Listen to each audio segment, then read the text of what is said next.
كأس العرب اليوم القمة الأولى في هذه البطولة تجمع بين المنتخب المصري والمنتخب الكويتي، وبالتأكيد سنستعيد وإياكم ذكريات جميلة في المواجهات السابقة بين المنتخبين، والأمنيات بأن نشاهد مباراة ممتعة هذا المساء. كرة إلى يحيى زكريا باتجاه النني، اللمسة الأولى لمسة مصرية وتمريرة أمامية، محاولة من أجل أن تكون بداية قوية من جانب الفراعنة، تسديدة قوية جميلة والتصدي والأروع. يا إلهي على لقطة أولى، أول كرة، أول فرصة، الكرة التي كانت بالقدم اليمنى من غنام. يا لها من تسديدة، يا لها من بداية، ويا له من تصدي. الدقائق الأولى على نتيجة إيجابية ضد واحد من الفرق المرشحة للفوز بلقب هذه البطولة. كرة أولى كانت خطيرة لمصر، مع كرة ثابتة مع محاولة أخرى داخل منطقة الجزاء. محمد شريف بالعودة إلى الوراء، تصل بعد ذلك إسلام عيسى خطيرة لكنها في أحضان الحارس. كرة كانت قريبة جدا. يا إلهي على فرصة كانت خطيرة. النني للمنتخب المصري اللي كان على أعتاب الهدف الأول في هذه القمة. هل يتحمل سعود الحوشان مزيد من الضغط في الدقائق القادمة، مزيد من المحاولات على المرمى الكويتي؟ نشوف المنتخب المصري يبدأ المباراة بقوة على مستوى الهجوم، ثم تراجع في هذه الركنية لمصلحة المنتخب المصري. كرة في القائم الثاني ومحاولة راسية خطيرة لكنها مرت وعدت بعد ذلك إلى ضربة مرمى. كرة كانت في منتهى الخطورة من جانب المدافع ياسين مرعي المتقدم في اللقطة الماضية، والذي انضم للنادي الأهلي هذا الموسم، سجل 3 أهداف منذ بداية الموسم. هذا الخطأ الذي وقع فيه سعود الحوشان ليحصل منتخب. تمريرة أمامية في الجهة اليسرى، محاولة لمصلحة المنتخب المصري في هذه الأثناء. إسلام عيسى يحاول أن يمر، إسلام بتمريرة خطيرة وتسديدة، لكن الدفاع يتدخل، الاندفاع يتواصل، الهجوم لا يتوقف. منتخب مصر من الدقائق تمريرة، الخبرة الكبيرة للنني، تغيير اتجاه اللاعب أقصى الجهة اليمنى. مصطفى سعد بتمريرة إلى أكرم، تحرك من جانب مصطفى في الجهة اليمنى، محاولة لكن التغطية من الدفاع، خطفها مصطفى، حط كرة داخل منطقة تسديدة ولكنها في أحضان حارس المرمى سعود الحوشان. مرة أخرى المنتخب المصري يجد نفسه على أعتاب المرمى، ولكنه أيضا لا ينجح في استغلال أفضليته في الدقائق الأفريقية. وعلى مستوى الوطن العربي دائما حضور لافت لمنتخب مصر ودائما منافسات قوية. كرة على الجهة اليسرى، محاولة بكرة عرضية خطيرة كويتية لكنها مرت جميل الأزرق، ولكن التغطية. يا إلهي، زكريا دور مهم جدا للنني في هذه المباراة، بل في هذه البطولة بشكل عام. استقبال جميل، محاولة مرور بجانب مصطفى سعد، ثم تمريرة إلى السولية. الدفاع يتدخل ولا زال المنتخب المصري وسط الميدان، تصل في الجهة اليسرى إلى يحيى زكريا، أمامية تمريرة إسلام عيسى، زكريا محاولة مرور، ثم بعد ذلك خطأ احتسب حكم المباراة على فهد الهاجري، ثم في الأخير الكرة لمصلحة المنتخب المصري. تغطية وتدخل في اللقطة الماضية إسبينيسكوس، حارس سعود الحوشان. فرصة مصرية في مكان خطير جدا، عرضية في القائم الثاني بالراس لكنها عالية. يا إلهي على لقطة، والله كانت قريبة هذه الكرة، ولكن رأسية رجب نبيل أخطأت المرمى يا حلمي. يا لها من كرة كانت خطيرة للغاية. والمحاولة للأزرق في هذه اللقطة، الكويت في هذه المحاولة، فرصة متاحة لمصلحة دحام، العرضية من دحام خطيرة لكنها مرت. يا إلهي على لقطة، يوسف ناصر كان على أعتاب المرمى لكنه أضاعها يا سوزا. ليس في كل مرة ستحصل على فرصة أمام مرمى المنتخب المصري. كرة كانت في تعود كرة مرة أخرى للفراعنة. مصر في الهجوم، أكثر المنتخبات تتويجا على مستوى القارة السمراء اليوم في هذه البطولة. نعم، بالفريق الثاني لأجله والتتويج باللقب المرة الأولى منذ عام 92. أكرم بكرة عرضية، الدفاع تغطية وتدخل، لمن تصل كرة بعد ذلك لمصلحة غنام. محمد على اليسار، يحيى زكريا، تصل كرة إلى إسلام، الونتو جميلة خطيرة وكرة عرضية ولكنها مرت من الجميع. يا إلهي، يا إلهي على لقطة كانت تحتاج إلى رأس حربة، كانت تحتاج إلى مهاجم هداف. قمة خليجية تجمع بين المنتخب السعودي ومنتخب عمان. على اليسار محاولة لمصلحة إسلام عيسى، عرضية دفاع تغطية تدخل، وعلى مرة وبعد ذلك لمحمد النني محاولة مرور في هذه الأثناء، عدى في هذه اللقطة لا زالت خطيرة لمصلحة إسلام عيسى. عودة للسولية، البحث عن التسديد، تغيير اتجاه اللاعب في الجهة اليمنى، عرضية خطيرة وكرة داخل المنطقة لكنها مرت من الجميع. كان في انتظارها إسلام عيسى لكن محمد شريف لم يحسن استغلال الكرة الأخيرة لتضيع الفرصة على هجوم المنتخب المصري.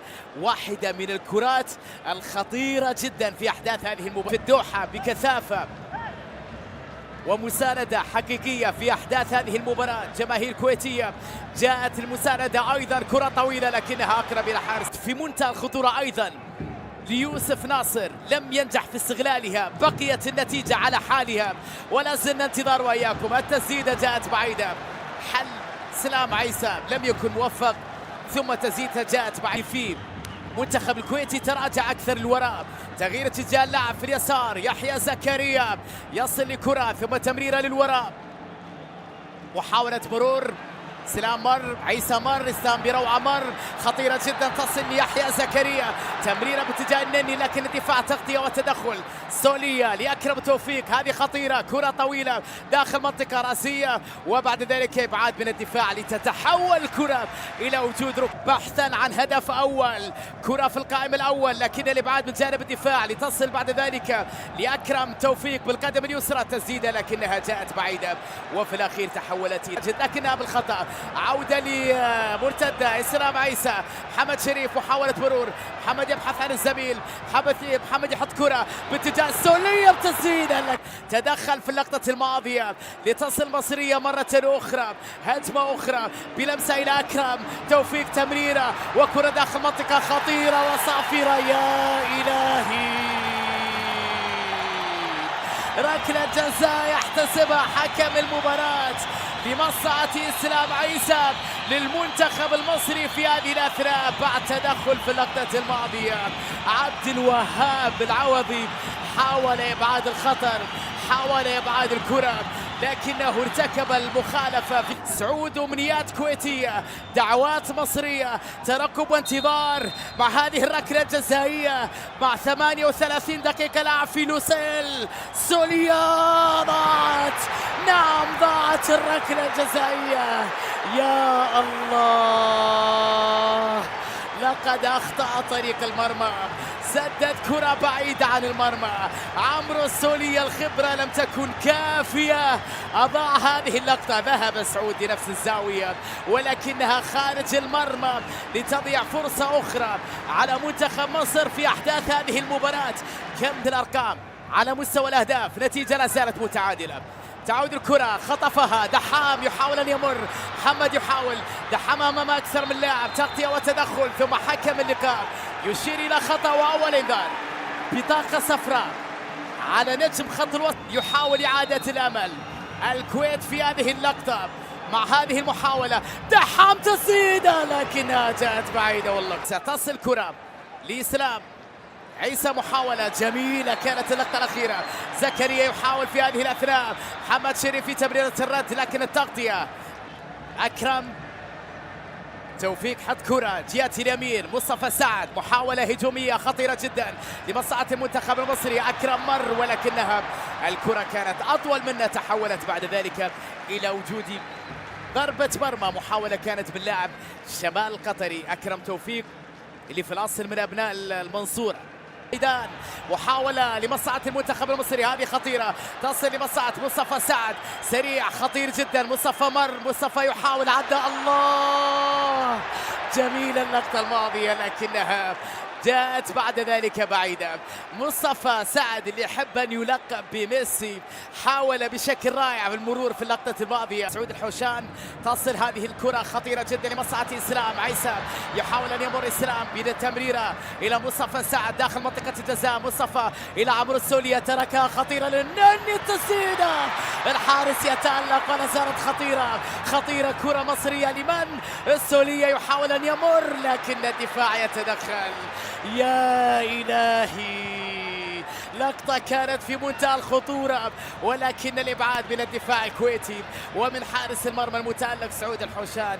العديد لا زال المنتخب المصري يبتكر العديد من الفرص دون أن يتمكن حتى الآن من استغلالها. كرة عرضية، إبعاد من جانب الدفاع لتصل الخطورة ليوسف ناصر، ونحن في اللحظات الأخيرة مرة أخرى دحام، مرة أخرى بروعة جميلة يا دحام، عرضية خطيرة يا كويت، لكن الدفاع تدخل في اللحظة الأخيرة، تدخل رجب نبيل منع الفرصة الكويتية لتذهب الكرة إلى ركنية مع الدقيقة. تسديدات من خارج المنطقة، الرمية الجانبية لمصلحة معاذ، ضفيري طويلة في القائم الأول، إبعاد من الدفاع، تسديدة قوية لكنها صدمت، وبعد ذلك تحولت إلى وجود ركنية كويتية في هذه الفريق يهاجم بعدد أكبر من اللاعبين وفريق يدافع. تسديدة خطيرة لكنها مرت وبعد ذلك انتهت خطورتها. كانت لقطة أيضا محاولة من جانب يحيى زكريا لتذهب الكرة إلى ضربة مرمى.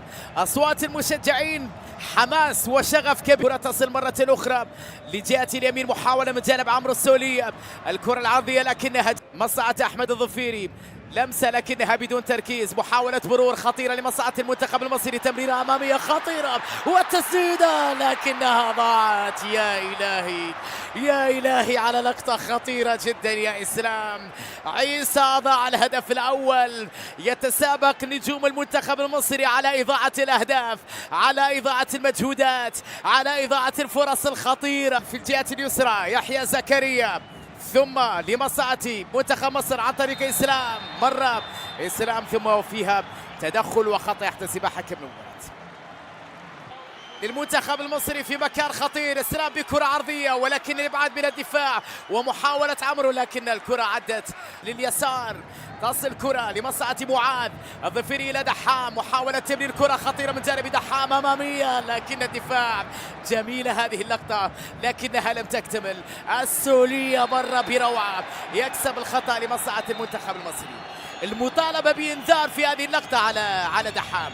اسكندري وأيضا فترة كانت جيدة في انبي، طويل الكرة، خطير الكرة، تصل لمصلحة المنتخب المصري، عرضية خطيرة لكنها مرت من الجميع. يا إلهي على لقطة فيها تسلل على إسلام عيسى، متحرك نشيط إسلام، ولكن كل هذا العمل حتى الآن بدون نجاح. هذه اللقطة، هذا التغيير، محاولة أيضا للبقاء بهذه الوضعية، محاولة خطيرة لمصلحة المنتخب المصري على حدود المنطقة. محمد شريف يبحث عن المرور، محمد مر بتسديدة خطيرة لكنها مرت بمحاذاة القائم. كرة كانت في منتهى الروعة لمحمد شريف لكنها عدت بمحاذاة القائم لمرمى سعود الحوشان. محمد شريف مرور جميل ولمسة ومحاولة، هذه المرة كويتية بكرة طويلة داخل المنطقة، إبعاد من الدفاع ولا زالت داخل منطقة الجزاء لكنها أقرب بعد ذلك المساحة عن الثغرة. يحيى مرة أخرى تمريرة الرد، تصل باتجاه عمرو السولية للأمام، خطيرة جدا. محمد شريف النني حاول أن يمر لكن الدفاع لتنشيط الهجوم. أفشل اللمسة الأولى بكرة طويلة خطيرة جدا وفرصة مصرية لكن التألق من الحارس، فيها تسلل. اللقطة الماضية كانت خطيرة جدا. كورة هي اللمسة الأولى من جانب أفشا ولكن مع وجود حالة تسلل. نتوقع أن الدقائق القادمة يكون فيها حضور أكبر على مستوى الهجوم، زخم هجومي أكثر. طبعا المنتخب الكويتي سيحاول استغلال أي كرة أي فرصة، ربما مع هذه اللقطة على حدود المنطقة خطيرة جدا، محاولة مرور وفرصة تسديدة لكنها أقرب إلى حارس المرمى محمد بسام. حلو اللقطة الأخيرة. المنتخب الكويتي في بعض اللقطات الفرصة للأزرق في هذه الأثناء، هل يحصلون على الهدف الأول؟ دحام بكرة عرضية خطيرة بالراس، نعم جول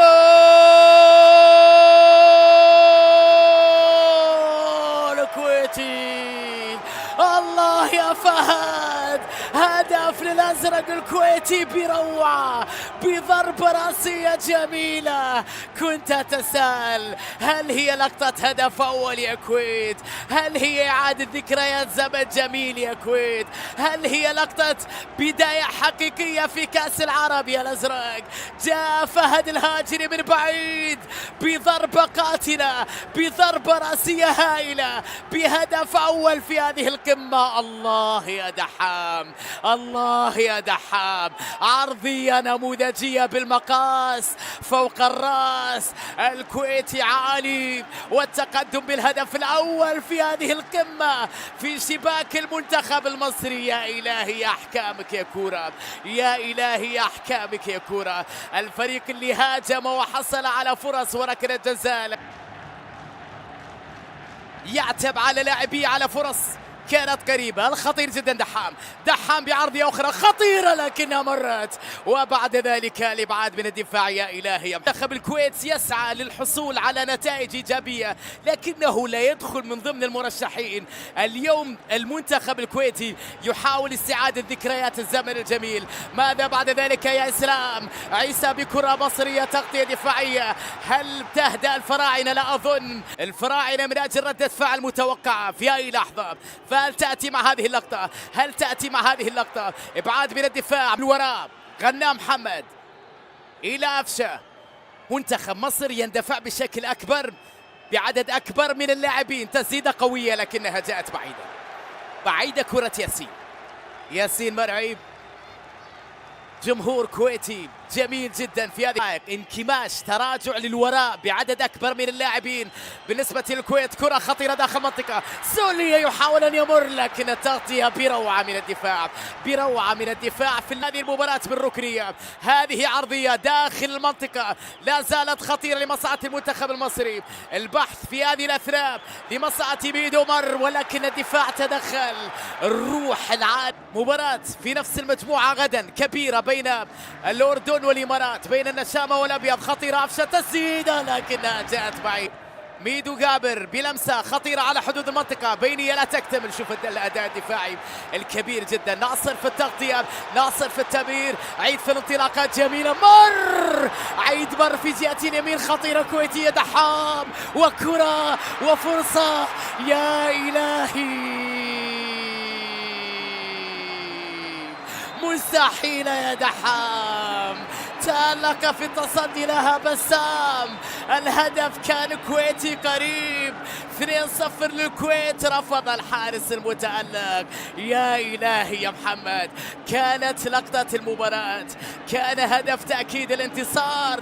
كان أقرب لعمرو، سولية، أفشة فيها مساحة. هذه خطيرة الفراعنة لمصر في هذه الأثناء. أفشة يحط كرة خطيرة وتمريرة جميلة ولكنها مرت وصافرة وركلة جزاء. نعم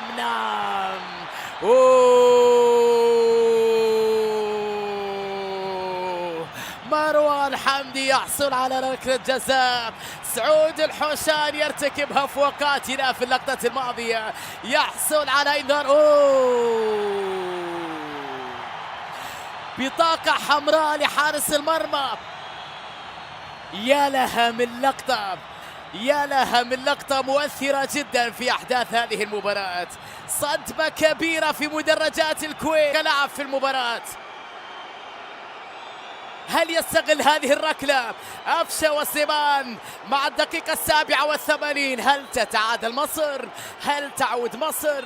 هل تسجل مصر؟ أن تبقى كويتية؟ نتساءل. أفشة تعود، نعم، مصر تعود في هذه اللقطة من علامة الجزاء. يا أفشة، يا إلهي على هذا السيناريو، يا إلهي على هذه الكرة، يا إلهي على هذه العودة في اللحظات الأخيرة، في الأمتار الأخيرة. هفوة قاتلة من حارس المرمى غيرت كل شيء في هذه القمة. مصر التي أضاعت العديد من الفرص حصلت على أهم لقطة، على أهم فرصة، على أهم أفشة، سجل هدف أول في أحداث هذه المباراة في وسط المرمى.